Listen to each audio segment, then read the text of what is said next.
Magandang araw sa inyong lahat at welcome sa aking channel.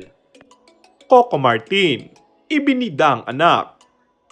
Hindi mamatay-matay ang issue ng pagkakaroon ng di umano'y anak ni Coco Martin at Julia Montes. Hanggang ngayon ay tikom ang bibig ng dalawa tungkol dito. Kahit nga sa mga interview ay iwas pa rin ng aktres at no comment pa din sa balitang ito.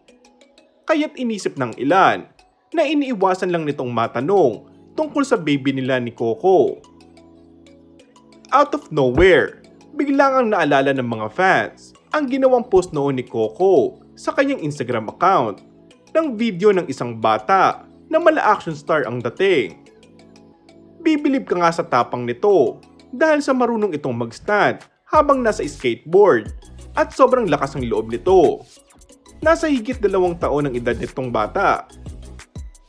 Dahil lang doon, kaya't nagtaka, napaisip ang mga followers ni Coco at sinabing mana sa aktor ang naturang bata.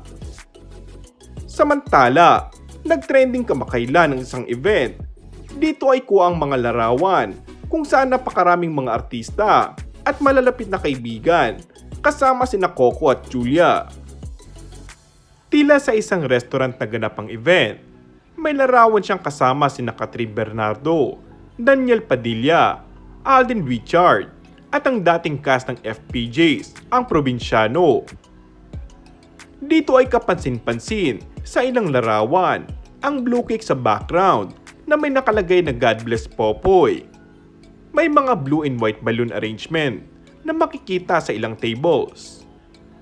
At syempre, hindi ito nakaligtas sa paningin ng mga fans at sinabing binyag ng anak ni Coco Martin at Julia Montes ito. And that's all for our today's video. Kung bago ka lang sa aking channel ay mag-subscribe at pindutin na rin ang notification bell. Maraming salamat!